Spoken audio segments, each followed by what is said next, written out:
안녕하세요. 닥신TV 신지욱이고요. 요즘에 G80이 굉장히 뜨겁습니다. 그래서 제가 이제 제 지인을 한번 좀 인터뷰를 해서 G80에 대한 좀 생각을 좀 들어보고자 합니다. 제 지인을 한번 소개시켜 드리도록 하겠습니다. 자기소개 한번 해주실까요? 안녕하세요. 저는 서울 사는 35세 남자 사람이고요. 제 직업 중에 하나는 동영상 제작, 편집, 기획 뭐 이런 거 하고 있고요. 유튜브에서 중고차 관련 활동도 하고 있고, 중고차 전문가, 대용량 샴푸 전문가, 레노마 셔츠 전문가, 금강제와 구두 전문가, 요즘에 직업을 하나 늘려갖고 방구석에서 자동차 리뷰를 하고 있고요. 최근에 이제 좀 조회수가 많이 나와갖고 약간 부담스러워서 실명 걸고 얼굴 까고 얘기하면 제네시스 계약하신 분들한테 이제 섀도우 복싱 당할까봐 그냥 익명으로 인터뷰를 하고 싶습니다. 예, 그러면은 자기소개는 이제 다 된 것 같고 G80이 요즘에 굉장히 뜨겁습니다. 굉장히 뜨거운데 혹시 매장 가서 보신 적이 있나요? 제 직업이 좀 다른 게 있는데 낮에는 근무를 하기 때문에 사실 매장에 가기가 힘들고요. 제가 그제 퇴근하고 한 밤 10시쯤에 대치동에 있는 제네시스 매장에 한번 갔었어요. 밖에서라도 구경하려고 살짝 갔는데 밖에서는 이 담벼락을 다 쳐놔갖고 볼 수가 없게 돼 있더라고요. 그래갖고 사실상 제네시스를 실제로 본 적은 그 밖에서 구경한 거밖에 없고요. 저는 이제 제네시스는 제네시스 전문관에서만 판매하는 줄 알았더니 알고 보니까 국내 내수시장에서는 제네시스를 현대자동차 그냥 매장에다 전시를 한다고 하더라고요. 그래서 사실 제네시스라는 브랜드를 만든 것 자체가 현대자동차라는 브랜드와 독립을 하기 위해서 만든 거거든요. 그러니까 제네시스라는 독자 브랜드인데 현대자동차 매장에서 판매를 하고 있다는 것 자체는 사실은 조금 약간 어떻게 보면 좀 말이 안 된다고 생각하거든요. 그러니까 예를 들면 벤틀리를 폭스바겐 매장에서 판매한다고 생각하면 좀 말이 안 된다는 생각이 드시나요? 그러니까 제네시스 오너들 입장에서는 이런 게 좀 싫다는 생각이 들어야 되는 일입니다. 제 직업 중에 하나가 유튜버다 보니까 어떤 분이 제 동영상에 댓글을 달았어요. 현대 제네시스가 아니고 제네시스다. 사실 그 댓글을 저도 보면서 틀린 얘기는 아니거든요. 그 얘기가 틀린 얘기는 아닌데 사실 현대자동차 그룹의 제네시스니까 뭐 현대 제네시스라고 할 수도 있지만 사실 이게 오너 입장에서는 예를 들면 내가 벤틀리라는 차를 타는데 벤틀리가 폭스바겐 그룹이잖아요.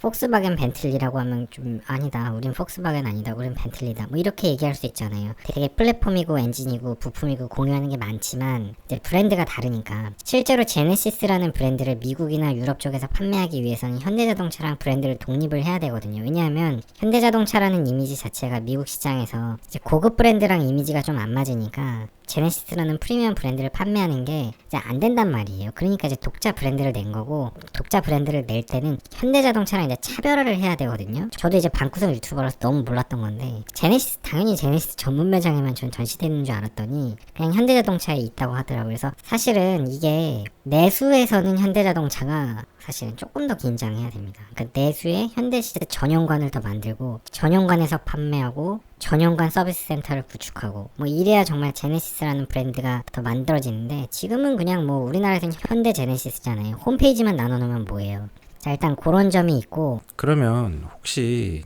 뭐 얘기가 좀 길어졌는데 제네시스 구입할 생각이 있습니까? 저는 솔직하게 구입할 생각이 없는데요. 수입차 대비 어떤 면에선 가성비가 좋거든요. 그러니까 그 어떤 면에서라는 거는 파워트레인 대비, 옵션 대비하면 가성비가 좋아요. 비교되는 게 520i랑 E클래스 E 200, E 300 이런 것들이랑 이제 현실적으로 비교가 됩니다. 약간 차 크기나 이런 게 좀 다르긴 한데 현실적으로 구매자층이 좀 비슷하니까 비교를 하자면 파워트레인 그러니까 배기량이 2.5 터보라서 일반적인 수입차들이 보통 2.0 터보니까 조금 더 비교 우위에 있습니다. 그러니까 배기량 500cc면 이제 무시할 수 없는 차이가 있고요. 차량이 조금 더 커요. 그래서 실내 공간이 훨씬 좋습니다. 수입 차량은요. 저는 방구석 유튜버라서 타보진 않았지만 컴퓨터 화면으로만 봐도 차이가 커요. 제네시스 같은 경우는 옵션이 기본적으로 빠방합니다. 수입차들에선 누릴 수 없는 옵션들이 대단히 많은데 현대자동차가 이런 전자제품이나 이런 옵션을 굉장히 잘하기 때문에 품질이 되게 좋습니다. 실제로 좋아요. 그러니까 차를 타보면 만족도는 엄청 좋을 건데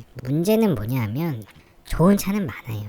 저는 이제 제가 사는 입장에서는 그렇게 큰 차가 필요 없어요. 그러니까 5 시리즈나 E 클래스 정도가 저한테는 딱 좋은 것 같고 그것도 사실 큰데 그냥 그 정도 체급이 돼야 고속도로 주행을 할 때 조금 안정적인 느낌이 있기 때문에 그 정도까지는 저는 크기를 좋아하는데 그거보다 더 큰 거, 지금 제네시스 같은 경우는 저같이 거의 혼자 타고 다니는 사람 입장에선 크기가 너무 크고요. 저한테는 별 메리트가 없고 뒷좌석이 넓다는 게. 그 다음 두 번째로 파워트레인이 2.5 터보라서 조금 더 여유가 있는데 사실 2.0 4기통 터보도 충분합니다. 그래서 520i나 벤츠 E클래스, E300, E200 이 정도도 저한테는 사실 별 불만이 없어요. 저는 제가 고출력의 차량을 타고 다니면서 뭐 특별히 뭐 어떤 걸 할 것도 아니고 그냥 100마력 후반, 한 190마력, 180마력, 한 200마력 정도 되는 차면 사실 충분하거든요. 뭐 실내에 있는 옵션이나 이런 거에 대해서 별 관심이 없습니다. 그래서 제네시스는 빠방한 옵션이 있지만 그게 저한테는 특별한 메리트로 느껴지지 않기 때문에 옵션을 좋아하고 차량 크기를 좋아하고 상대적으로 조금 높은 파워트레인을 좋아한다면 그런 분들한테는 이게 가성비가 좋을 수 있겠지만 저는 그거에 가치를 별로 두지 않기 때문에 저한테는 그게 장점이 굳이 아니고 경우에 따라서는 너무 큰 게 저한테는 단점이기도 하고 저한테는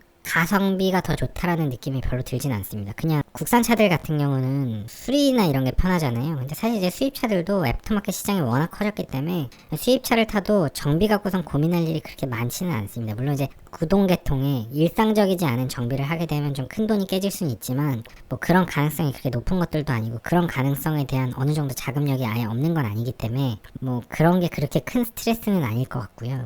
그 다음에 결정적으로 감가를 엄청 쳐맞아요. 이런 차는 중고차 시장에서 별로 인기도 없고 한 3년 되고 1인 소유에 옵션 많이 들어간 거 한 3천만원 중반에 사면 완전 개꿀이죠 사실. 그렇게 구입해도 되고 신차를 사면 감가가 너무 크고 저한테 그럼 이런 얘기 할 거예요. 야 BMW 5 시리즈나 벤츠는 감가 쳐맞지 않냐. 다 비슷합니다. 비슷하게 감가는 생기는데 저는 약간 요런 표현을 쓰고 싶어요. 국산차 제네시스는 한 세대가 지나면 구형차가 된 느낌이 확 들고요. 벤츠나 BMW는 한 세대가 지나서 조금 낡아도 그래도 뭔가 저 차는 좀 좋은 차, 저 차는 뭔가 수입차, 저 차는 좀 비싼 차 이런 느낌이 약간 있다고 생각합니다. 물론 제가 이런 얘기하면 제네시스 오너분들이 뭐 섀도우 복싱을 하실 수는 있겠지만 약간 조금 그런 게 있습니다. 이게 왜 그러냐 하면 결국은 이게 브랜드빨이기도 하고 제네시스 같은 경우는 1세대, 2세대, 3세대 디자인이 너무 많이 바뀌었어요. 1세대 제네시스, 2세대 제네시스, 3세대 제네시스 전혀 공통점이 없죠. 마크만 똑같습니다. 근데 벤츠는 E클래스, 5 시리즈, BMW 5 시리즈 디자인이 비슷비슷해요. 그러다 보니까 이 브랜드 고유의 디자인이 있고 패밀리 룩이 있고 저 차는 벤츠, 저 차는 BMW 이런 느낌이 있어서 그런 게 이제 전통, 철학, 브랜드 뭐 이런 어떤 감성적인 게 있는데 제네시스는 계속 디자인이 바뀌었단 말이에요. 요번에 이제 G80, G90, GV80 이런 것들에서 약간 패밀리 룩이 완성되어 가고 이런 고유의 디자인이 앞으로 이어진다면 지금의 제네시스가 구형이 돼도 조금 구형 같지 않은 느낌이 들지는 모르겠습니다. 근데 아직은 제네시스를 못 믿겠어요. 우리가 800만원짜리 샤넬백이 750만원에 판매하면 되게 싸다는 느낌이 들지만 한 3,400만원 정도 하는 약간 아래급 브랜드의 백에서 제일 좋은 게 550만원이면 그거는 그렇게 싸다는 생각이 들지 않잖아요. 결국은 브랜드바를 무시할 수 없거든요. 제네시스 오너가 하는 얘기는 브랜드 빼고 생각하면 이게 더 좋지 않아? 라고 얘기하는데 브랜드를 무시할 수는 없어요. 실제로 유럽이나 미국 시장 가서 너 제네시스 가질래? BMW 가질래? 너 제네시스 가질래? 벤츠 가질래? 그러면 파워트레인이랑 가격이 똑같으면 아무도 제네시스를 사는 사람은 단 한 명도 없거든요. 그러니까 제네시스가 나쁘다는 얘기는 아니에요. 브랜드가 그만큼 안 되기 때문에 비교 우위의 파워트레인, 비교 우위의 어떤 가격, 비교 우위의 옵션 이런 게 있어야만 조금 밸런스가 맞는데 저한테는 이제 그런 게 별 이점이 아니라서 저는 선택을 안 한다는 거고요. 이 브랜드를 계속 구축해 나가려면 역사, 전통, 철학, 그 다음에 모터스포츠, 국내 시장에 대한 재투자, 광고 뭐 여러 가지 것들이 있는데요. 벤츠나 BMW를 따라가려면 쉽지 않습니다. 현실은 브랜드가 제일 중요합니다. 벤츠 S클래스가 압도적인데 BMW 7 시리즈가 벤츠랑 게임이 안 되잖아요. 자, 롤스로이스를 만드는 BMW 그룹에서 M5, M3를 만드는 자동차 극강의 데이터가 많은 회사에서 BMW 7 시리즈를 그렇게 열심히 만들어도 S클래스랑 게임이 안 된단 말이에요. 차가 나빠서 게임이 안 되는 걸까요? 벤틀리를 만들고 포르쉐를 만드는 폭스바겐 그룹의 아우디 A8이 벤츠 S클래스랑 아예 얘는 상대가 안 되죠. 자, 반대로 볼게요. 폭스바겐 브랜드로 나오는 페이튼이라는 차가 있습니다. 요즘에도 나오는지 모르겠는데 아우디 A8, 벤틀리, 폭스바겐 페이튼 이게 같은 플랫폼인데 사실 뼈다구랑 파워트레인 관점에서 보면 거의 같은 차거든요. 같은 차인데 폭스바겐 페이튼은 아무도 안 산단 말이에요. 아무도 가치 있게 생각하지 않아요. 차가 나빠서 그럴까요? 브랜드예요, 브랜드. 현대차가 양산차를 정말 잘 만들고 좋지만 제네시스라는 프리미엄 브랜드의 그 프리미엄 브랜드가 사실은 문제예요. 그런 면에서 보면 벤츠 E클래스 E200, E300, BMW 520i, 530i가 요즘에 생각보다 가격이 그렇게 비싸지 않거든요. 가격이 되게 많이 내려왔어요, 얘네들은. 파워트레인을 디튠하고 옵션을 디튠해서 뺄 거 다 빼서 가격을 정말 다이어트를 많이 했는데, 이게 옵션이나 파워트레인이 좀 부족하게 느껴질 수 있지만 특정 소비자에게는 현실에서는 브랜드 가치가 결코 무시할 수 없기 때문에 브랜드 대비 가격이 은근히 저렴해요. 어떤 면에서 합리적인 면이 있고, 반대로 제네시스는 파워트레인과 옵션으로 비교 우위를 무장을 했지만 브랜드 대비는 가격이 그렇게 매력적이라는 느낌은 아닐 수가 있습니다. 저는 그냥 뭐 520i나 뭐 530i 이런 거 타고 싶을 것 같습니다. 근데 제네시스 3.5 터보 버전에 6기통으로 가면 거의 최소 가격 한 6천만 원의 깡통으로 나오는데, 벤츠 E클래스 E400 6기통 같은 게 1억 정도 하니까 또 6기통 3.5리터 쪽으로 가면은 수입차가 또 가격이 워낙 올라가니까, 그렇게 보면 그 급에서 비교를 한다면 또 제네시스가 가격적인 메리트가 있을 수도 있을 것 같고요. 저는 생돈 주고 살 것 같진 않고, 이 생돈 주고 제네시스를 구입하시는 분들은 실제로는 구매력이 되게 강한 분들일 겁니다. 그러니까 월소득이 많거나 자기 돈이 아닌 돈을 사용하는 거, 그러니까 법인이나 뭐 관용차, 수입차에 대한 거부감이 있으면서 상대적으로 큰 차를 좋아하고 옵션을 좋아하는 사람, 무조건 관리가 조금이라도 편한 거를 선호하는 사람이라면 제네시스는 오늘도 긴 인터뷰 해주셔서 감사합니다. 네, 감사합니다.